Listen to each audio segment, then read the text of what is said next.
Casey Hutchinson, who worked for Mark Meadows, she had given a bunch of testimonies, 3 of them actually, and then she changed her mind. And apparently Alyssa Farah from The View had a hand in that, Very loudly. I do want to give kudos to ABC's Rachel Scott, who's just amazing, and Katia Goba did an excellent job holding his feet to the fire. And there is something about when women challenge him that he unravels. And what I was struck by wasn't just the blatant racism, the lack of understanding of what it means to be biracial.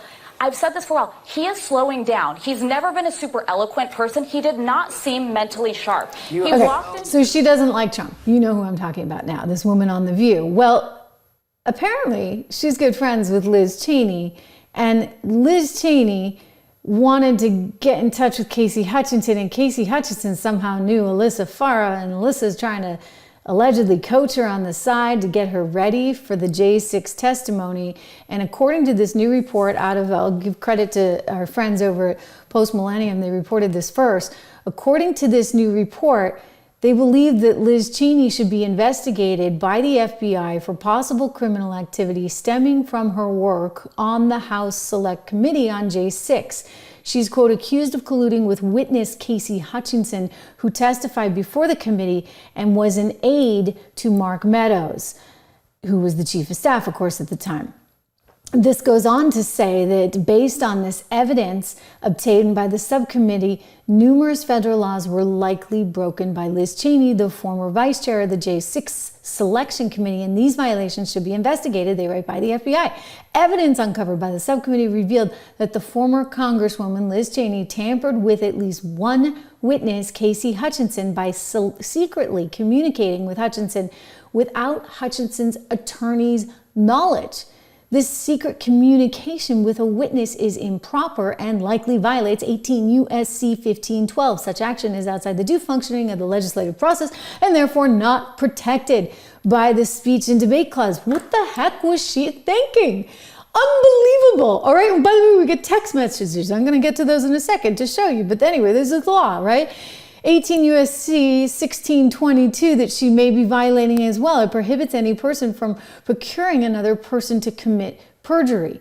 Based on this evidence obtained by the subcommittee, Hutchinson committed perjury when she lied under oath to the Select Committee. Additionally, Hutchinson was interviewed by the FBI as part of its investigation into President Trump. The subcommittee sought a copy of the FBI Report 302 documenting this interview and Hutchinson's statements, but the FBI has refused to produce this vital document. The FBI, they write, must immediately review the testimony given by Hutchinson in this interview to determine if she also lied in her FBI interview, and if so, the role former Representative Cheney may have played in instigating Hutchinson to radically change her testimony.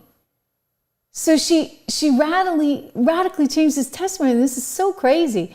There was a House report back in October, and it revealed effectively that there were several months prior to the explosive public testimony that Hutchinson gave, and in those prior months, Cheney, quote, communicated with Hutchinson both directly and through an intermediary, the View girl, Alyssa Farah Griffin, who Hutchinson said it was represented by her attorney, Stefan Passatino. The Select Committee conducted 6 transcribed interviews of Hutchinson. In total, Passatino represented Hutchinson for the first 3 interviews. A text message from that report shows that Hutchinson's friend, Alyssa, reached out to Liz and that they agreed to keep the conversation totally confidential.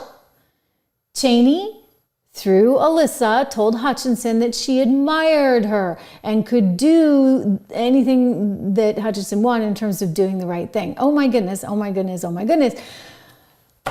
So I've got these text messages. It's wild. So Alyssa Farah was out there talking to Casey Hutchinson.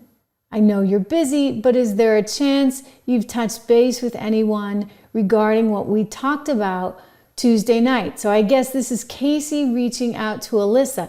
And Alyssa writes back, hey, yes, so I reached out to Liz. That would be one Liz Cheney. She agreed to keep our conversation totally confidential. She said she admires you and could tell that you wanted to do the right thing from your testimony. Her one concern was so long, something about you have counsel. She can't really ethically talk to you without him.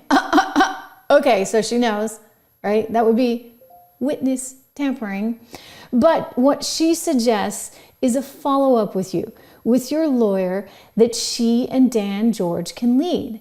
Probably can do without other members and Tim. Does that help at all? I can tell she really wants to work with you and is just trying to figure out the right way to do it. And Casey Hutchinson writes back, I mean, do you think this is actually of interest to her at this point, or is it moot? Like, have they moved beyond it? Oh, she writes, it's very much of interest. She basically wants to structure in a way that you're comfortable, and she wants to make it clear that if you speak to them again and she's not asking, that you just don't get in trouble. Because you know what? You're gonna get in trouble. You're gonna be accused of witness tampering, because that's what it is, right? If you're talking to the witness and she doesn't have her lawyer there and you're not telling anyone, how else do you slice that, guys? Is this witness tampering? Is it witness tampering? Okay, so let's go to the text between Liz Cheney and one Casey Hutchinson. Casey writes, hello, this is Casey Hutchinson. I'm sorry for reaching out in this way, but I was hoping we could have a private conversation. I could have a private conversation with you soon if you are willing. To which Liz writes back, I would be happy to. Let me know what time works for you. She writes, I'm free all day for a call or in person, whichever you prefer. I really, really appreciate this. And then, da-da-da, give me a call when good for you. Liz writes, is now okay.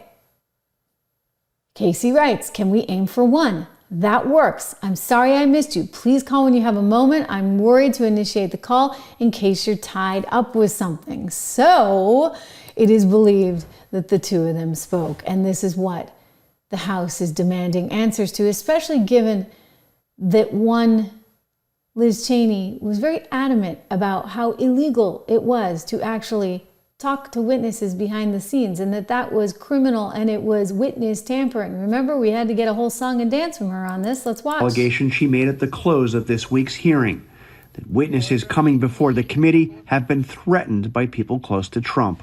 Do you know who was doing it? I don't want to comment on that. But it's very serious. It really goes to the heart of our legal system. And it's something the committee will certainly be reviewing. So you think some of the testimony you received wasn't truthful because people were threatened? The way that I would put it is that it gives us a real insight into how people around the former president are operating, into the extent to which they believe that they can affect the testimony of witnesses before the committee. And it's something we take very seriously. And it's something that people should be aware of. It's a very serious issue, and I would imagine the Department of Justice would be very interested in and would take that very seriously as well. In fact, Cheney told me that the committee may make a criminal referral to the Justice Department recommending that anybody that attempted to influence witness testimony before the committee be prosecuted for witness tampering. Robin? All right. Okay. So she's making a big deal about how nobody can talk to the witnesses. And then what do we see? She's talking to the witnesses. There's a text message of it. Unbelievable. And you know what's really eerie? So, you've got the girl from The View somehow involved in the tangent here, allegedly helping, coaching her, Casey Hutchinson along the way, then putting her in touch with Liz Cheney. And then Liz Cheney goes on The View, and here's how it's all going down with Whoopi Goldberg. I mean, no wonder ABC is freaking out. They just had to pay $15 million. I wonder if they're going to have to pay more.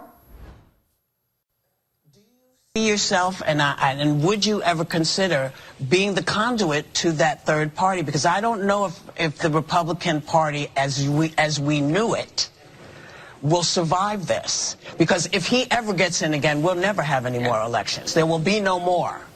He will stop it. And he's very clear about that. He wants to be dictator for life. Okay? So I wonder, would you ever consider, please, would you please consider being that person? Because I got to tell you, I don't understand how people can say, we're with you, we're with you, we're with you, and then when you need them, they go, oh, but we're with him now. Mm-hmm. I don't understand that, and I don't understand how you find the grace not to be pissed at folks. Oh, you're not. You know, you're mad at them, but you're not pissed at them, because if you were pissed at them, you would have given up on them, and you haven't. Well, and so, would you? Look, Liz, I think that... I'm begging you. Look, I'm on one knee. It's all about power. Thanks to our friends over at Newsbusters for that. You see, though, it's all about power. Like, Whoopi's falling all over her. They're all falling all over her, saying, oh, you're going to be the one to run for president. These people are all about collecting power for themselves. And they're so hypocritical in the process. I mean, it's just filled with hypocrisy. On the one hand, she's not allowing witness tampering, and then on the other, seems to be engaging in it. So I think the House is right to ask for this investigation. They need to investigate Liz Cheney. They need to investigate The View host. They need to investigate Casey Hutchinson. We need answers on this, especially as we learn, of course, that, they lied to us. You were a conspiracy theorist if you thought the FBI had any informants in the crowd. And in, the whole J6 issue, I mean, that was crazy talk, remember, until this. That there were a total of 26 confidential human sources in the crowd that day. David Spunt is live from the Justice Department. He has got the news for us. David. Sandra, 3 of those were authorized and tasked by the FBI to be there on January 6, 2021. We're coming up on 4 years since that day of the Capitol riot. This IG report specifically focuses on the FBI's handling of confidential human sources, or as we know them, FBI informants. For years, the outgoing FBI... We were lied to a lot. And I think we need to clear the air and find out the truth. And I think electing this president was a big part of this. We need the truth.